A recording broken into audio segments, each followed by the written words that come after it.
स्वागत है दोस्तों आप लोगों का आपके अपने यूट्यूब चैनल हिंदी मंथन पर। मैं रणजय सिंह आप लोगों का तहे दिल से स्वागत, अभिनंदन और वंदन करता हूं। इसके पहले वाली क्लास के अंतर्गत हम लोग मात्रा लगाने के नियमों के विषय में चर्चा कर रहे थे, जिसमें हम लोगों ने 3 नियमों को पढ़ लिया था। आज उसी क्रम को आगे बढ़ाते हुए हम चौथे, पांचवें और अगले के आगे जो नियम है उन सारे नियमों पर चर्चा करेंगे। उन सारे नियमों पर चर्चा करने से पहले हम लोग जो इसके पहले तीनों नियम पढ़े थे उसका एक बार रिवीजन करेंगे, फिर उसे आगे कंटिन्यू करेंगे। ठीक है, चलिए।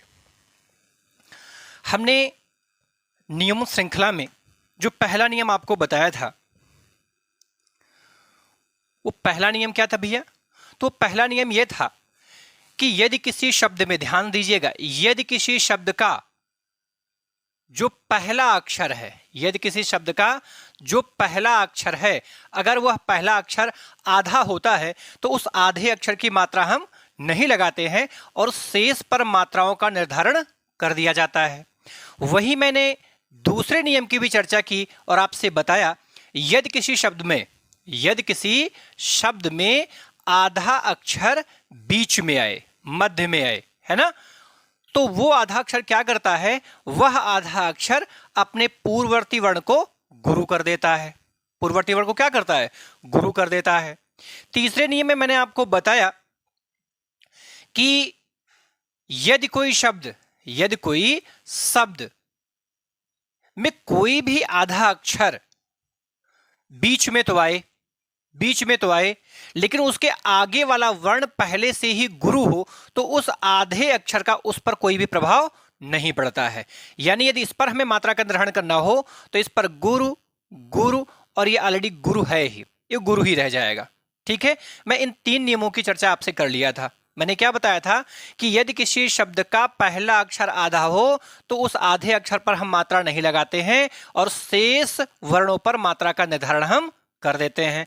दूसरा नियम मैंने बताया कि यदि किसी शब्द में आधा अक्षर बीच में आए तो वह अपने आगे वाले यानी अपने पूर्ववर्ती वर्ण को गुरु कर देता है। ठीक है, और तीसरे नियम में मैंने आपको बताया, यदि किसी शब्द में आधा अक्षर बीच में तो आए किंतु उसके आगे वाला वर्ण पहले से ही गुरु हो तब उस पर इस आधे अक्षर का कोई भी प्रभाव नहीं पड़ता है। ऐसे मैंने 3 नियमों की चर्चा आपसे कर ली थी और आज हम लोग चौथे नियम की चर्चा करेंगे। तो हम डालेंगे नियम नंबर 4। क्या भैया?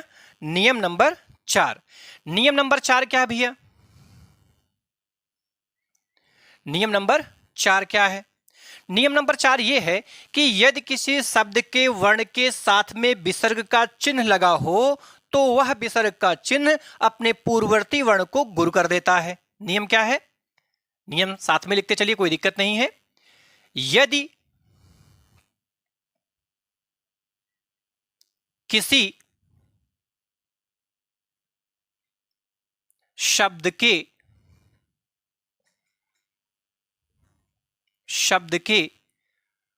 वर्ण के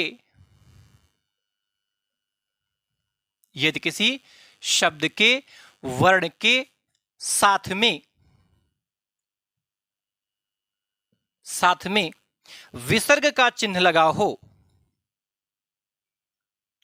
विसर्ग का चिन्ह लगा हो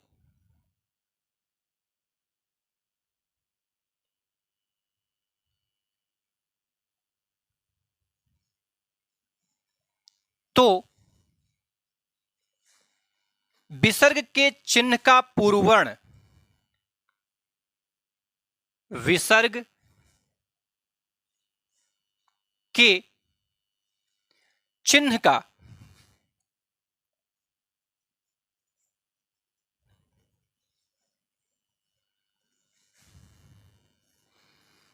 पूर्ववर्ण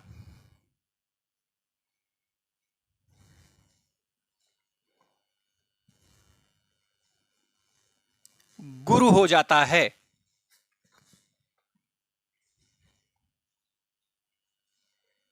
गुरु हो जाता है।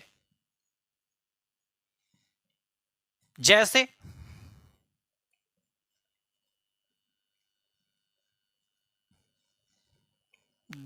सुख, दुख,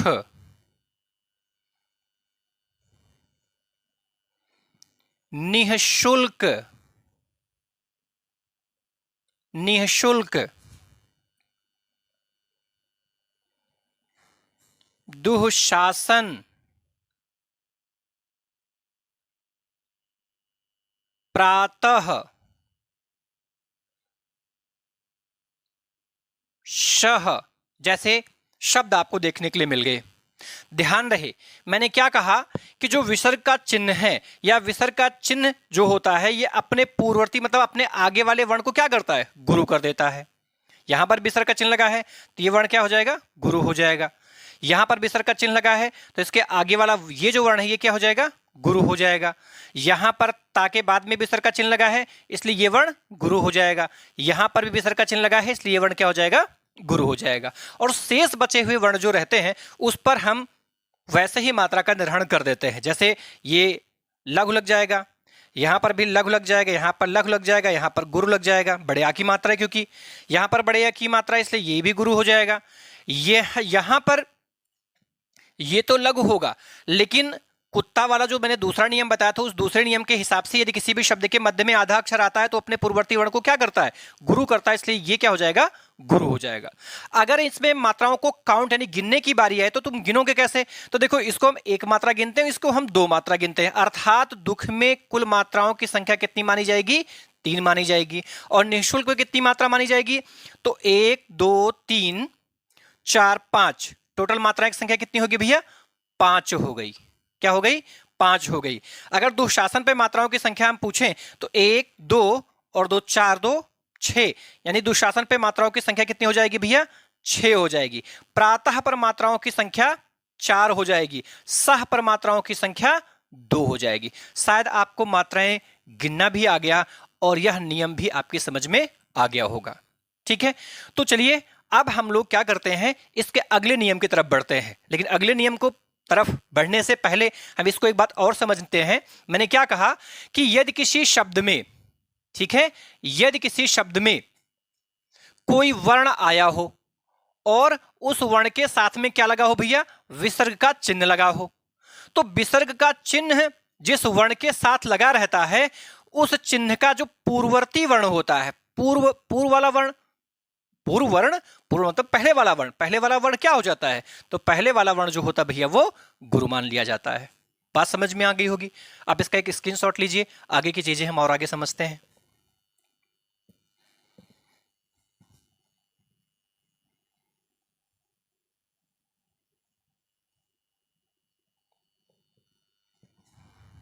चलिए अब हम लोग पांचवें नियम की चर्चा करते हैं।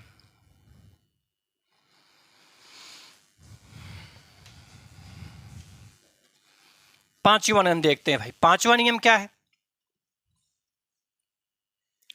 पांचवा नियम यह है कि यदि किसी शब्द के वर्ण के ऊपर अनुस्वार का चिन्ह लगा हो तो वह वर्ण सदैव गुरु माना जाता है। क्या मैंने कहा,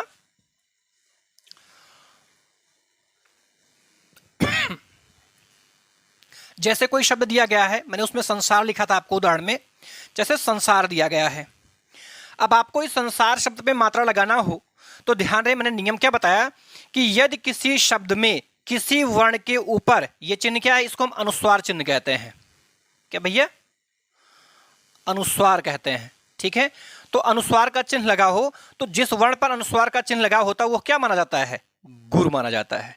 और शेष जैसे होता है उसको हम ऐसे ही लगा देते हैं, इस पर लघु लग जाएगा और इस पे गुरु लग जाएगा। जैसे अंग दिया गया, अंग क्या दिया भैया, अंग दिया गया है और अंग पे क्या होगा कि अंग आप पे बिंदी लगी है इसलिए गुरु हो जाएगा, ये लघु हो जाएगा।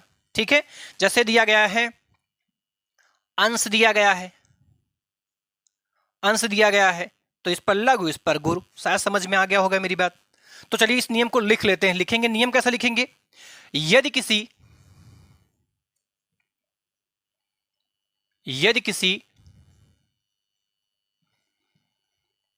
शब्द के वर्ण के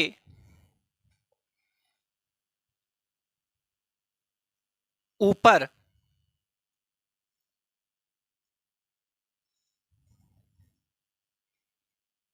अनुस्वार का चिन्ह लगा हो,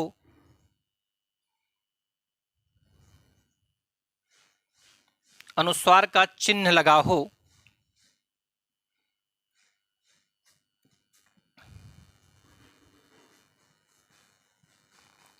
तो वह वर्ण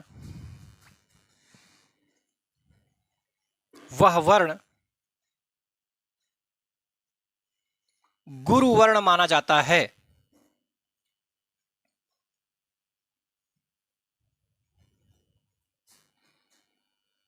माना जाता है।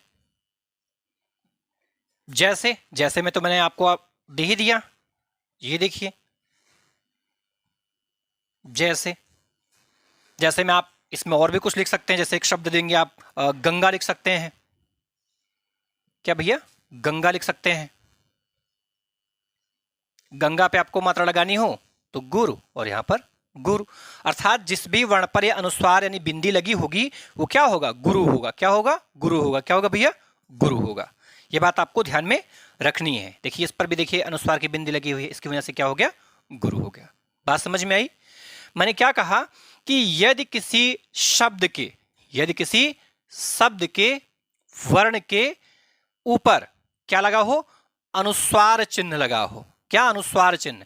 देखिए चिन्ह शब्द परीक्षा में पूछा गया था, वर्तनी शुद्धि में चिन्ह शुद्ध रूप से लिखा कैसे जाता है, यह समीक्षा अधिकारी 2016 में पूछा गया था। शुद्ध वर्तनी के दृष्टिकोण से चिन्ह कैसे लिखा जाता है, तो शुद्ध चिन्ह ऐसे ही लिखा जाता है भैया। ठीक है, चिन्ह का अर्थ होता निशान।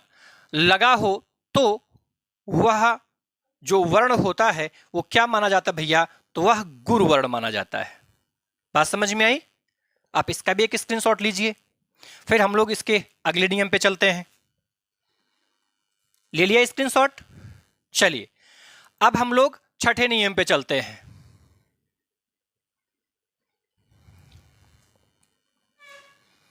अब हम लोग छठे नियम पे चलते हैं। छठे नियम में बस थोड़ा सा आपको परिवर्तन करना, लेकिन आप पूरा लिखेंगे, है ना। छठा नियम क्या है कि यदि किसी शब्द के वर्ण के ऊपर चंद्रबिंदु का चिन्ह,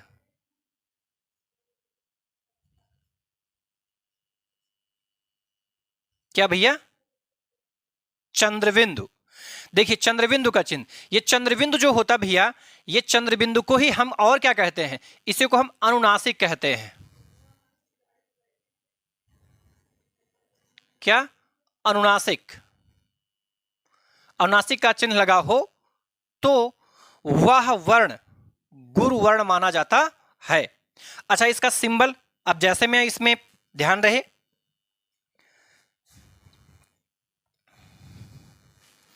इसमें कौन कौन से आएंगे, किस टाइप से आएंगे, तो देखिए भैया, जैसे शब्द दिया गया है आंख,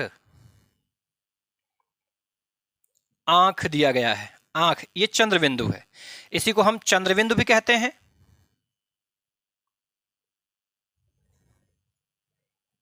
और चंद्रबिंदु के साथ साथ इसी को हम और क्या कहते हैं भैया, अनुनासिक चिन्ह भी कहते हैं।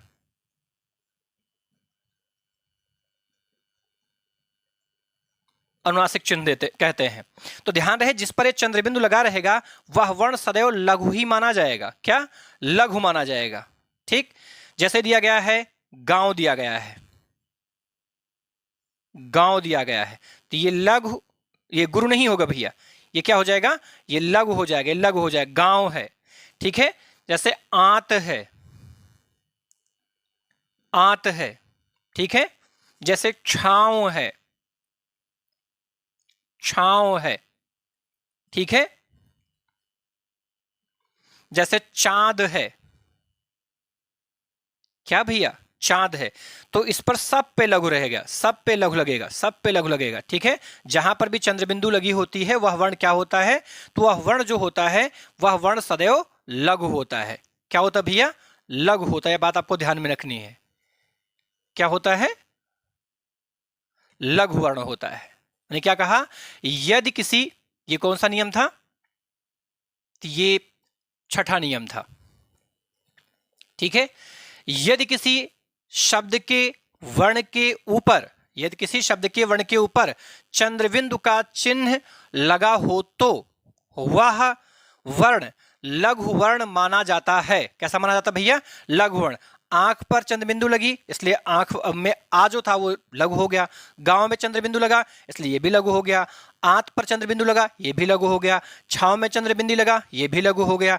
चांद पर चंद्रबिंदु लगा ये भी लघु हो गया। तो जहां पर भी इस चंद्रबिंदु का प्रयोग कर दिया जाएगा वो सदैव लघु ही माना जाएगा। ये बात आपको दिमाग में सेट करके रखनी होगी। आप इसका भी स्क्रीनशॉट लीजिए, फिर इसके अगले नियम पे हम लोग चलते हैं।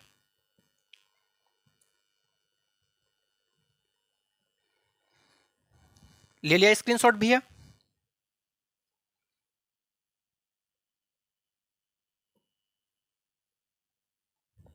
चलिए अब हम लोग सातवें नियम की तरफ चलते हैं।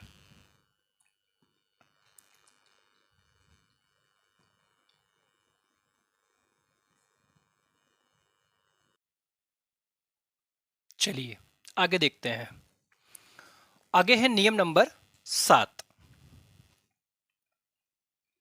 ये नियम नंबर 7 क्या है भैया? लिखेंगे आप संयुक्त संयुक्त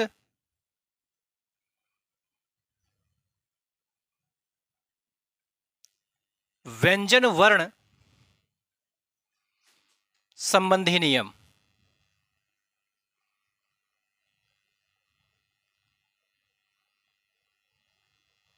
संबंधी नियम। आपको पता है कि संयुक्त व्यंजन वर्ण श्रृंखला में छ, त्र, ज्ञ और स्रा ये 4 वर्ण सम्मिलित होते हैं। इन 4 वर्णों की जो स्थितियां होती भैया, इनकी 2 स्थितियां पाई गई हैं। इनके प्रयोग की जो स्थितियां होती हैं वो 2 स्थितियां होती हैं। तो हम लिखेंगे नियम नंबर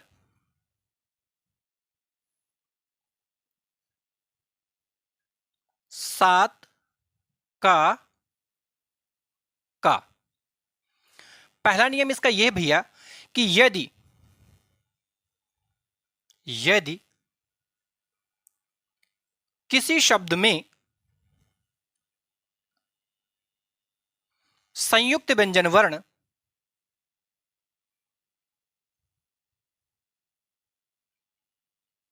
व्यंजन वर्ण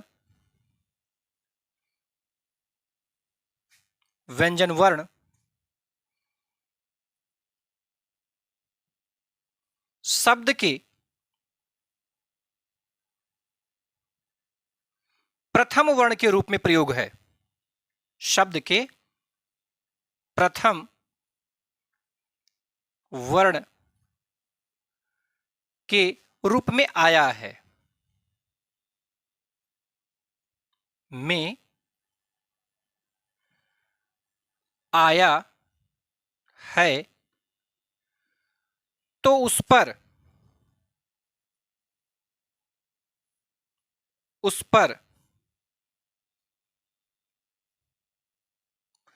लघु मात्रा लगाते हैं, लगाते हैं,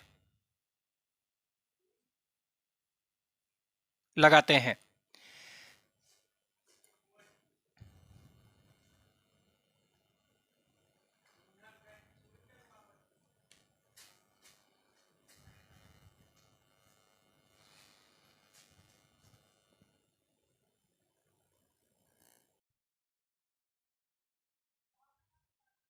जैसे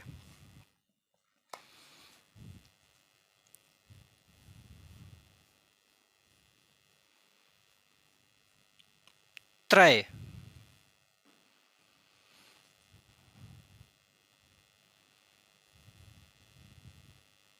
क्षर,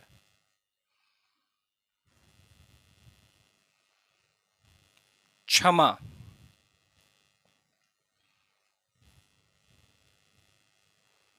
ज्ञान।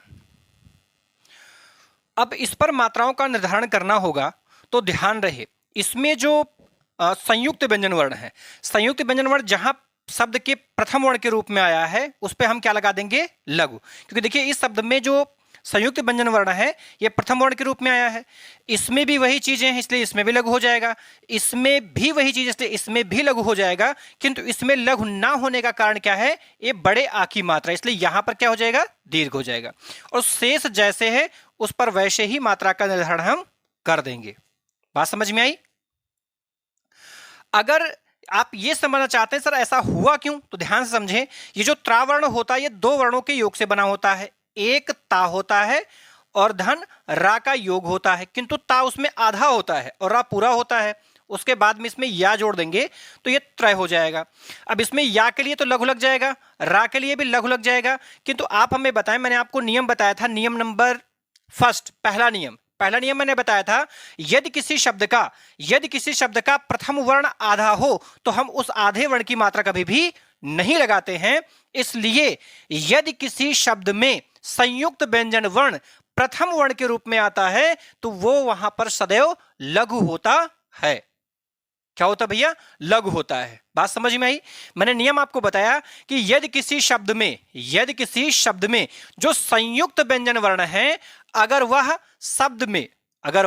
शब्द में प्रथम वर्ण के रूप में आता है तो होता क्या है, तो होता ये भैया कि वो सदैव संयुक्त व्यंजन वर्ण क्या माना जाता है, लघु माना जाता है। क्यों माना जाता है मैंने कारण भी आपको स्पष्ट कर दिया। चीजें समझ में आई? तो आप इसका भी एक स्क्रीनशॉट लीजिए, फिर इसके अगले नियम की मैं चर्चा आपसे करता हूं। ले लीजिए भैया इसका स्क्रीनशॉट, आप ले लिए।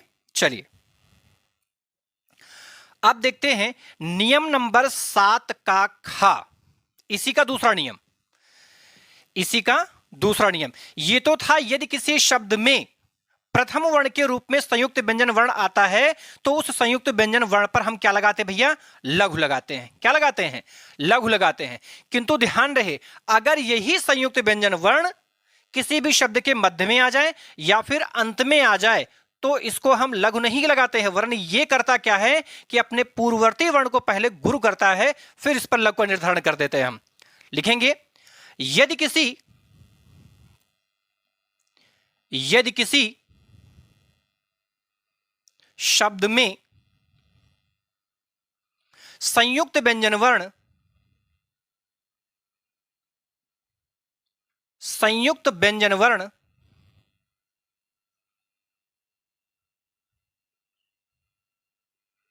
शब्द के मध्य में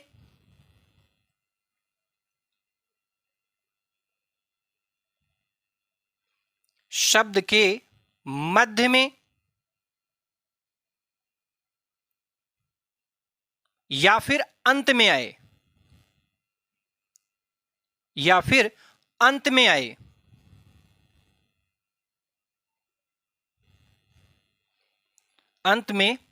आए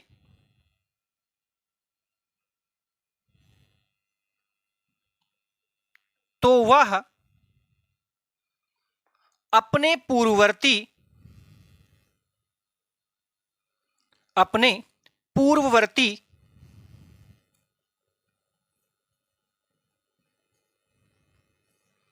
वर्ण को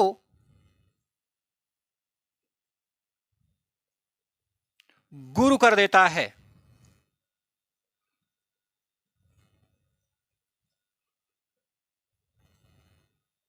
है और स्वयं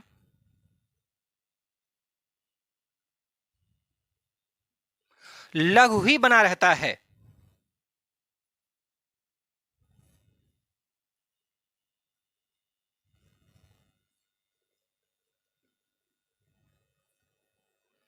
लघु ही बना रहता है। जैसे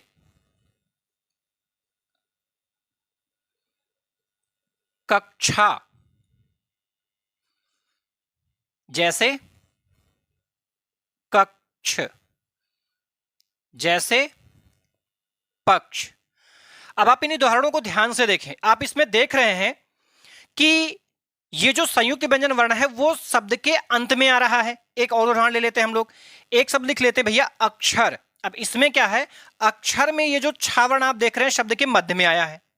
तो मैंने कहा कि यदि किसी शब्द में जो संयुक्त व्यंजन वर्ण है, यदि किसी शब्द में जो संयुक्त व्यंजन वर्ण है वो कहां पे आए, या तो वो मध्य में आए, या फिर कहां है, या फिर वो अंत में आए, तो वो करता क्या है, वो करता ये है कि अपने पूर्ववर्ती मतलब अपने आगे वाला जो वर्ण होता है उस आगे वाले वर्ण को क्या करता, वो भैया उस अपने आगे वाले वर्ण को गुरु कर देता है।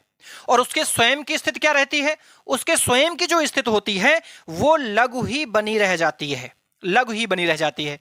यहां पर छा अंत में आया है तो ध्यान रहे ये बड़े आ के कारण गुरु हो रहा है, किंतु ये छावर्ण जो करेगा वो अपने आगे वाले वर्ण को क्या कर देगा, वो अपने आगे वाले वर्ण को लघु कर देगा, लघु कर गुरु कर देगा, सॉरी क्या कर देगा भैया, गुरु कर देगा। यहां पर देखिए यहां पर छा पर तो लघु ही लगेगा किंतु ये छा वर्ण अपने पूर्ववर्ती वर्ण को गुरु कर देगा। यहां पर छा पर लघु रहेगा किंतु ये अपने पूर्ववर्ती वर्ण को गुरु कर देगा। ऐसा क्यों कर रहा है, ऐसा करने का कारण यह है कि आपको पता है इस छा की जो स्थिति बनती भैया वो आधा का और सा से बनता है, ठीक, और आगे क्या है, का है। तो ये आधा जो वर्ण होता अपने पूर्ववर्ती वर्ण को क्या करता, गुरु। नियम नंबर 1 में मैंने आपको बताया था कि यदि किसी नियम नंबर 2 में, नियम नंबर 2 में बताया था यदि आधा वर्ण किसी भी शब्द के मध्य में आता है तो वो अपने पूर्ववर्ती वर्ण को गुरु कर देता है, इसलिए इसे गुरु कर दे रहा है और ये स्वयं जो है ये लघु ही बना रह जा रहा है। बात समझ में आई। यहां पर क्या होगा, यहां की जो स्थिति है वो का धन शा धन आ का योग है, ठीक, क्या है, आ का योग है। तो यहां पर ये गुरु ही रहेगा और ये लघु जो है ये अपने पूर्ववर्ती वर्ण इससे गुरु कर देगा। बात समझ में आई। यहां पर मध्य में आ रहा था, यहां पर लघु होगा, यहां पर भी लघु होगा और यहां पर गुरु होगा, अर्थात अक्षर में जो मात्राएं हो जाएंगी टोटल कितनी, 4 मात्राएं हो जाएंगी। बात समझ में आई। यदि किसी भी प्रकार की कोई भी असुविधा होगी यहां पर तो आप अपना प्रश्न कमेंट बॉक्स में जरूर रखेंगे, हम उसका उत्तर अगले क्लास में आपको जरूर देंगे, ठीक है। तो आप इसका भी एक स्क्रीनशॉट लीजिए और इसके आगे की चीजों की चर्चा मैं अगले क्रम में आपसे करता हूं। ले लिया आपने स्क्रीनशॉट भैया इसका। चलिए अब हम लोग नियम नंबर 8 की तरफ चलते हैं। नियम नंबर 8, 8वां नियम क्या है भैया, समझते हैं। यदि किसी शब्द में, ध्यान रहे, यदि किसी शब्द में आधा वर्ण शब्द के अंत में आए, क्या भैया, आधा वर्ण शब्द के अंत में आए तो वो क्या करता, आधा वर्ण अपने पूर्ववर्ती वर्ण को गुरु कर देता है। किंतु यदि उसका पूर्ववर्ती वर्ण पहले से ही गुरु हो तब वह आधा वर्ण अपने पूर्ववर्ती वर्ण पर किसी भी प्रकार का कोई भी प्रभाव नहीं डालता है। ध्यान से समझिएगा। नियम नंबर 8, नियम नंबर 8 क्या है, यदि किसी शब्द में आधा वर्ण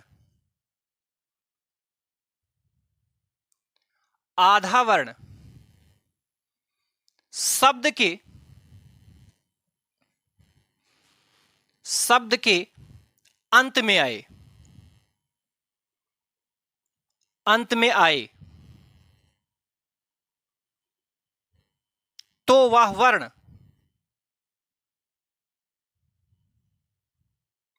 अपने पूर्ववर्ती वर्ण को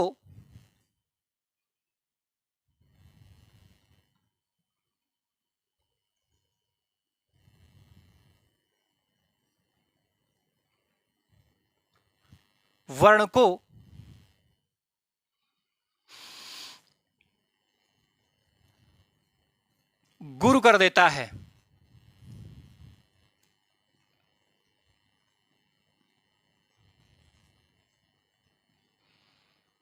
किंतु यदि उसका पूर्ववर्ती वर्ण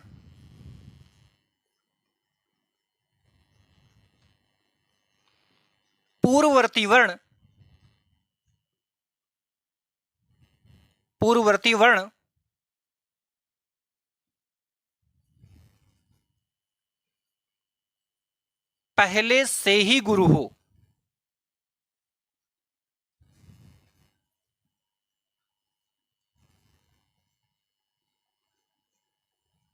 तो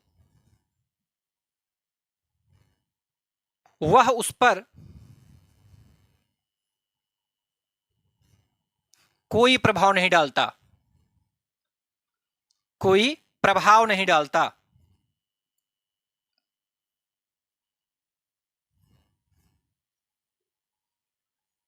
प्रभाव नहीं डालता। जैसे दो शब्द हैं, पहला शब्द है भैया श्रीमन, श्रीमन, और दूसरा शब्द है श्रीमान।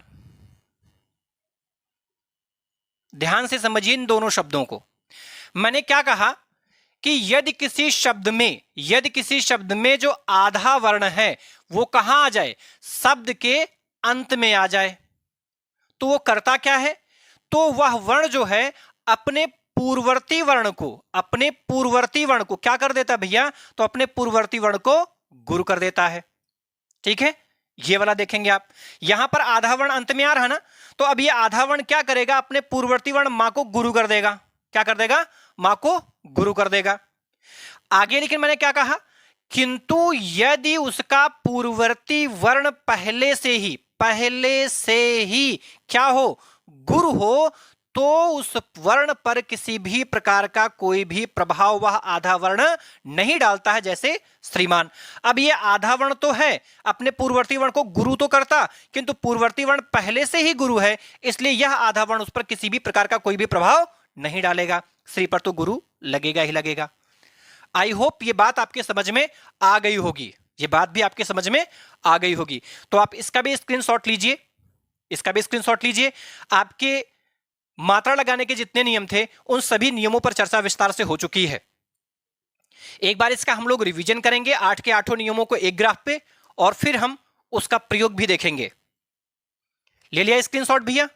चलिए अब मैं 8 के 8 नियमों की चर्चा आपसे एक ही बार में कर देता हूं। ध्यान से समझिए, 8-9 जितने भी नियम मैंने पढ़ाए उन सारे नियमों को आप एक बार में समझिए। मैंने आपको बताया पहला नियम मैंने आपको बताया कि यदि किसी शब्द का, क्या मैंने कहा, यदि किसी शब्द का पहला ही वर्ण क्या हो, आधा, पहला ही वर्ण क्या हो, आधा, तो उस आधे वर्ण पर हम मात्रा नहीं लगाते हैं, शेष वर्णों पर हम मात्राओं का निर्धारण कर देते हैं। दूसरे नियम में मैंने आपको बताया कि यदि किसी शब्द में जो आधा वर्ण होता है वो शब्द के मध्य में आए, तो वह आधा वर्ण करता क्या है, अपने पूर्ववर्ती वर्ण को गुरु कर देता है। क्या करता भैया, अपने पूर्ववर्ती वर्ण को गुरु कर देता है। तीसरे नियम में मैंने आपको बताया कि यदि किसी शब्द में, ध्यान से समझेंगे, यदि किसी शब्द में आधा जो वर्ण है वो शब्द के मध्य में आए, किंतु उसका जो पूर्ववर्ती वर्ण है वो पहले से ही गुरु हो, तो इस आधे वर्ण का उस वर्ण पर किसी भी प्रकार का कोई भी प्रभाव नहीं पड़ता है। ठीक है, मैंने आपको चौथा नियम क्या बताया, मैंने आपको चौथा नियम यह बताया कि यदि किसी भी शब्द के वर्ण के साथ में विसर्ग का चिन्ह लगा हो, क्या भैया, विसर्ग का चिन्ह लगा हो, तो वो अपने पूर्ववर्ती वर्ण को क्या करता है, गुरु कर देता है। अपने पूर्ववर्ती वर्ण को क्या करता है, गुरु कर देता है। कौन, यह विसर्ग का चिन्ह। मैंने पांचवें नियम में आपको बताया कि यदि किसी भी वर्ण पर क्या लगा हो, अनुस्वार का चिन्ह लगा हो, क्या, अनुस्वार का चिन्ह लगा हो, तो वह वर्ण जो होता है वह वर्ण क्या माना जाता है, गुरु माना जाता है। क्या माना जाता है भैया, गुरु माना जाता है। मैंने इसी में आपको छठा नियम बताया। छठा नियम मैंने आपको क्या बताया कि यदि, मैंने बताया आपको संयुक्त व्यंजन वर्ण के विषय में, संयुक्त व्यंजन वर्ण के विषय में बताया कि जो संयुक्त व्यंजन वर्ण होता है, संयुक्त व्यंजन वर्ण, संयुक्त व्यंजन वर्ण में मैंने आपको बताया, नहीं छठा नियम ये नहीं था भैया, छठा नियम था आपका चंद्रबिंदु वाला, जैसे चांद। छठे नियम में मैंने आपको बताया कि यदि किसी शब्द के वर्ण के ऊपर चंद्रबिंदु लगा हो तो वह चंद्रबिंदु लगा हुआ जो वर्ण होता है वो सदैव क्या माना जाता है भैया, लघु माना जाता है। मैंने आपसे सातवां नियम जो अभी मैंने चर्चा में लिया उसमें मैंने ये बताया कि ये जो छ, त्र, ज्ञा और स्रा, ये जो आप वर्ण देख रहे हैं, ये जो आप ये चार वर्ण देख पा रहे हैं, इन वर्णों की सबसे खास बात यह होती है कि इनके प्रयोग की दो स्थितियां होती हैं। कितनी? दो स्थितियां होती है। पहली स्थिति क्या है? अगर ये पहले वर्ण के रूप में आए, छा वर्ण पहले वर्ण के रूप में आए, तब तो ये लघु होता है। क्या होता है? लघु। लेकिन अगर यही संयुक्त व्यंजन वर्ण शब्द के अंत में या फिर मध्य में आए तो ये अपने पूर्ववर्ती वर्ण को क्या करता है? गुरु कर देता है, लेकिन स्वयं लघु ही बना रहता है ना। यही मैंने आठवें नियम की भी आपसे चर्चा की कि यदि किसी शब्द में आधा वर्ण जो है वो शब्द के अंत में आए तो वह आधा वर्ण अपने पूर्ववर्ती वर्ण को गुरु करता है। लेकिन ध्यान रहे, अगर पूर्ववर्ती वर्ण किसी भी स्थिति में पहले से ही गुरु हो, जैसे मैंने श्रीमान का ऑप्शन आपको उदाहरण दिया था, तो यदि आधा वर्ण आ तो रहा है, ये अपने पूर्ववर्ती वर्ण को गुरु तो करता, किंतु बड़े आ के कारण ये पहले से ही गुरु हो चुका है, तो अब ये आधा वर्ण इस पर किसी भी प्रकार का कोई भी प्रभाव नहीं डालेगा। ये आठों नियम समझ में आ गए? तो यदि आठों नियम आपके समझ में आ गए तो एक मैं पंक्ति दे रहा हूं, उसमें आप मात्रा कैसे लगाएंगे वो समझ लेते हैं। उदाहरण से समझते, जैसे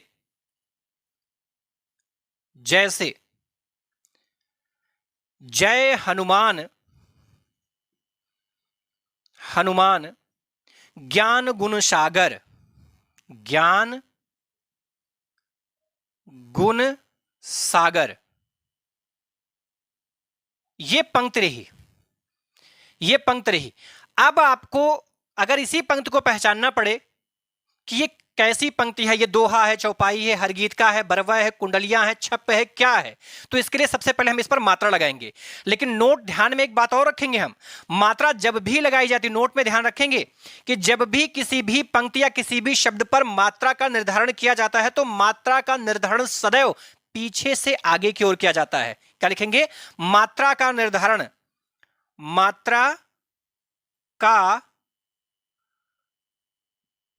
निर्धारण पीछे से आगे की ओर, आगे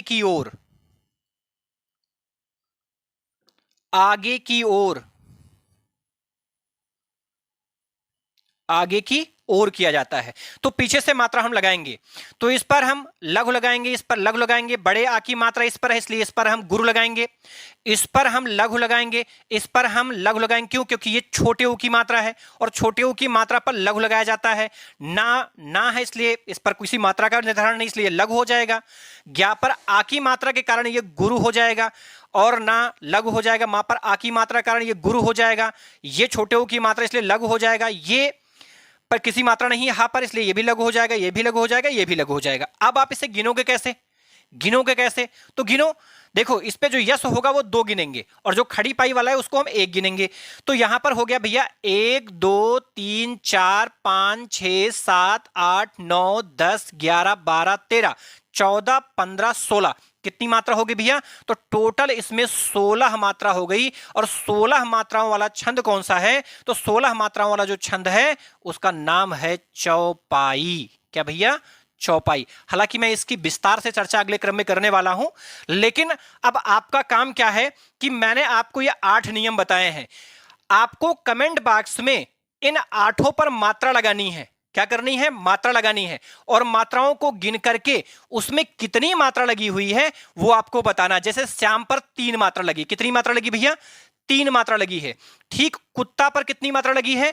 तो कुत्ता पर 4 मात्रा लगी है। ठीक वैसे ही गोस्वामी पर, दुख पर, संसार पर, चांद पर, क्षय पर, कक्ष पर, श्रीमान पर कितनी मात्राएं हैं, आप क्रम संख्या डालते हुए इन सभी का उदाहरण हमें कमेंट बॉक्स में देंगे।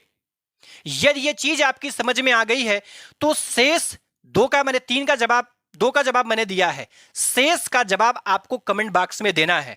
और किसी भी प्रकार का कोई भी प्रश्न आपके दिमाग में चल रहा हो तो उस प्रश्न को भी आप अपने कमेंट बॉक्स में जरूर रखेंगे। अंत तक वीडियो में बने रहने के लिए आप लोगों को सहृदय धन्यवाद। लेकिन धन्यवाद के साथ साथ आपसे एक निवेदन भी मेरा है, एक आग्रह मैं आपसे करना चाहता हूं कि आप इसी तरीके से यदि चीजों को और बेहतर तरीके से समझना चाहते हैं तो आप इस चैनल को लाइक भी करें, सब्सक्राइब भी करें, कमेंट भी करें और कमेंट करने के साथ साथ अपने दोस्तों के पास शेयर करना ना भूलें। धन्यवाद।